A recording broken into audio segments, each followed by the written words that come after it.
Yeah, let's right? do up the this is a Inaugural. holistically inaugural pick segment where we give Good. medical advice unsolicited and we talk about boxing. So let's get into the nuts and bolts of what's happening. Who do you like? So I like the co-main event, or not co-main event, the the fight. Yeah, the co-main event tomorrow night. Blair the Flair Cobb against Maurice Hooker. So they are both, and this, by the way, there's people who are more excited about this fight than the main event. Yeah. Cobb was like a really, really flashy guy. Like he had scored a bunch of knockouts, blah, blah, blah. He ended up getting knocked out in his last fight against fighting a good fighter because he's technically really not good technically, but he's got a good story and he's really flashy, talks, throws crazy, wild punches. He got stopped in his last fight. If we were making picks then, I would have picked him to get stopped in that fight. But so he's fighting Maurice Hooker tomorrow night. I was reading the line. The line is like Cobb plus 160 to win, Hooker minus 195. So that minus 195, if correct me if I'm wrong, that means he's basically almost a 2-1 favorite. Hooker is, right? Pretty much, yeah. So if I was going to make a bet, not that I'm offering up a 2-1 as some kind of great bet, but I would bet Maurice Hooker. I don't know what the odds are, but I would bet him to stop Blair Cobb tomorrow night. And I would bet the odds for stopping it are better than minus 195. So that would be my pick is, and I don't have the odds on that. 2-1's not bad for a fight like that because at some point in boxing, betting, and you and I have been through this a lot. You try to get smart to improve your odds and be like, it's going to be before round whatever. No, I wouldn't say that. I would just say the fight ends on knockout or technical knockout before the end of the fight. Yeah, that's the way to go. So put 200 to win 100, and that's a very, very so. Well. So yeah. I would say this means I don't know what the odds on the knockout are. I know it's minus 195 for Maurice Hooker to win. I would bet it's more like I would bet it. You're going for the knockout. I'm saying he stops it. So I'm saying that's probably minus 150, minus 140, maybe even minus 130. Well, let me actually pull up the real deal because I got my betonline.ag account. All right. So actually it was depressing for me because I was going to put money. I had this plan because, Kid Austin, I've been following him for a while. Yeah. So I had this master plan to, take advantage of the fact it's his first fight on DAZN under Golden Boy Productions. I was like, nobody. By the way, call it DAZN is what it's called. DAZN, whatever. I call it DAZN. It should be DAZN. You're in the South. It should looks be like DAZN. Fair enough. So I was going to put it on DAZN, and I looked at, I was like, damn, I got some money. Let me put it on there. I jumped in. He's minus 2,000. He's 20 to 1 against a former champ. I'm like, you're not gonna be able to put any former champ means nothing in boxing. There's so many people who are former champs. Maurice Hooker is a former champ, but Maurice Hooker, and so just a little bit behind my. If you've ever heard me talk, you heard me say this multiple times when we were talking during the Canelo fight. Yeah, which was a deep amateur backgrounds, which all those Eastern Europeans have. And Maurice Hooker does not have because he's a black dude from America, from Texas. But the deep amateur backgrounds, those guys will, if they're really good, like they're going to be a problem for the Mexican fighters or the fighters from America, especially like the heavier fighters who had 15 or 20 fights, amateur fights, and then that was it. Those guys the guys who've had 150, 200 amateur fights, they can take those guys into deep water. And everyone's like, oh, what does it matter, the amateur fights? Oh, it like matters tremendously.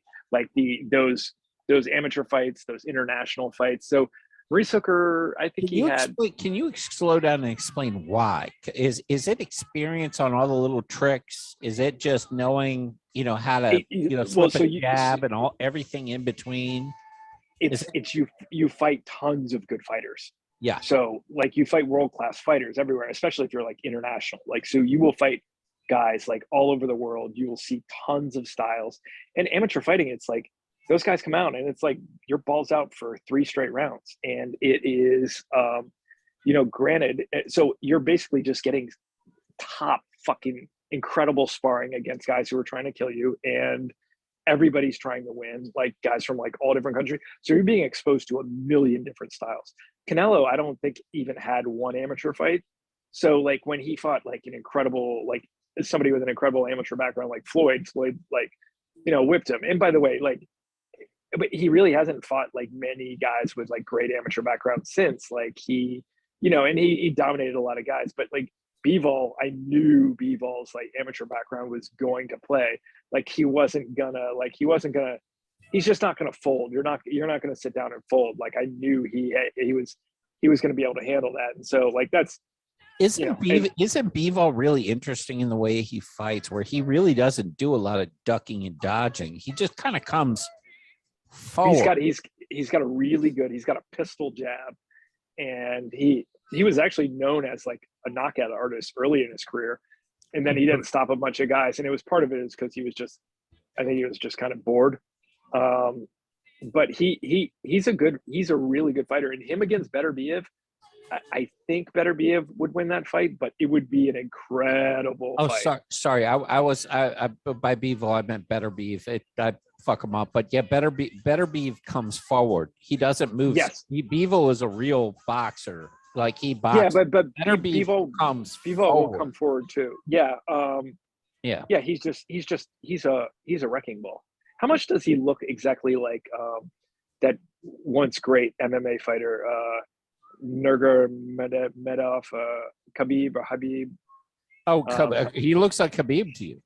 Yeah, they look exactly alike. Oh my God, I've never actually thought about that. I think they're both like, they one's do. like, they're both from the same area.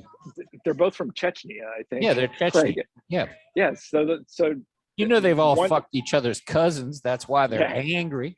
Like, no offense, don't kick my ass for that statement either. These Chechens, you don't want to fuck with those Chechens.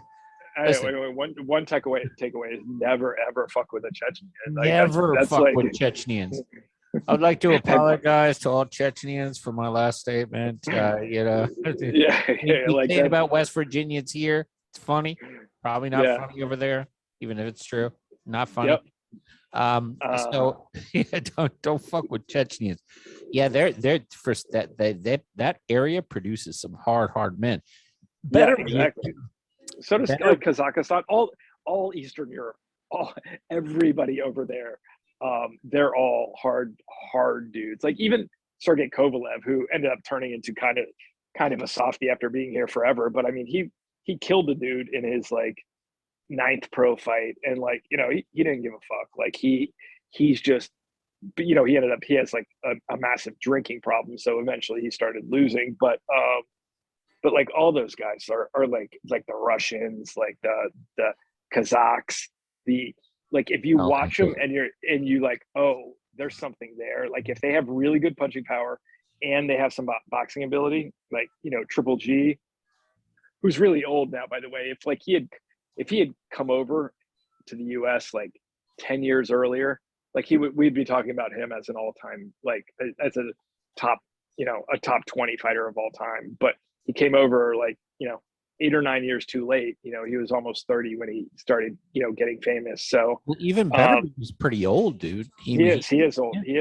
He is old. And those guys just didn't come over like and they didn't have the right person. And finally, there's a couple guys now.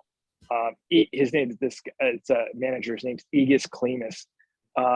Aegis Klimas. He literally goes over and just combs Eastern Europe and like just goes, oh, yep, I'm bringing you over. And he's got like them all. He's got like Davante Adams.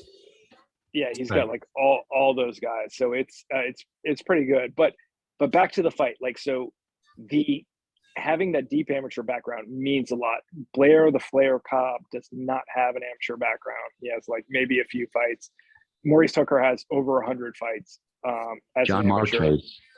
Excuse that. I'm in the middle of actually a fantasy football draft while we talk. but No worries, no worries. Yeah. So long and short of it is he is going to I think he's going to win. I think it's probably going to take him to deeper water Good a little job. bit, and I think he'll stop him. Like worst case scenario, he's going to win the fight, Maurice Hooker, unless he gets caught with a crazy punch. I don't think he's getting caught with a crazy punch.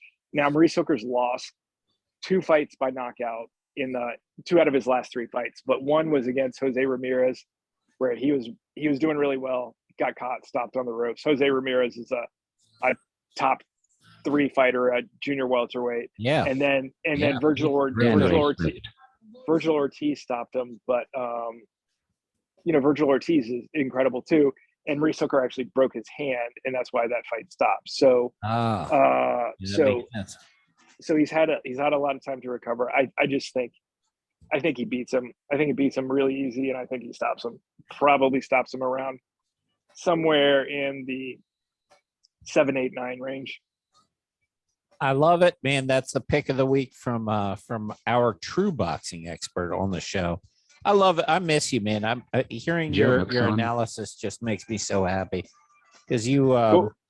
Is that it? You gonna go sleep because you haven't? Yeah, slept? God bless you, you and your family, brother. I'll send you the stuff that worked for us. If it works for you, great. If not, but we'll do this again every week. Let's make it quick and snappy. And, and by the way, send me what I've decided I'm going to start gambling on boxing. Like I've been throwing too much money away by not gambling on boxing. Yeah, you're really fucking good at this. Like so. I mean, Oscar Valdez against Miguel Burchell. Like I gave that to Pete Dark. He put like $2,000 on it and walked away with like $8,000. He threw $2,000 on Bivol. He's like, yeah, I made like $5,000 on that. Like, I'm like, Jesus, not like I was throwing that much money, but I'm I'm throwing money away by not betting on this. Yeah, stuff. I was gonna say Pete Dark needs to buy beers for you next time you guys get together. Right? He always picks up everything, so we're good. So good stuff, man. But no, send me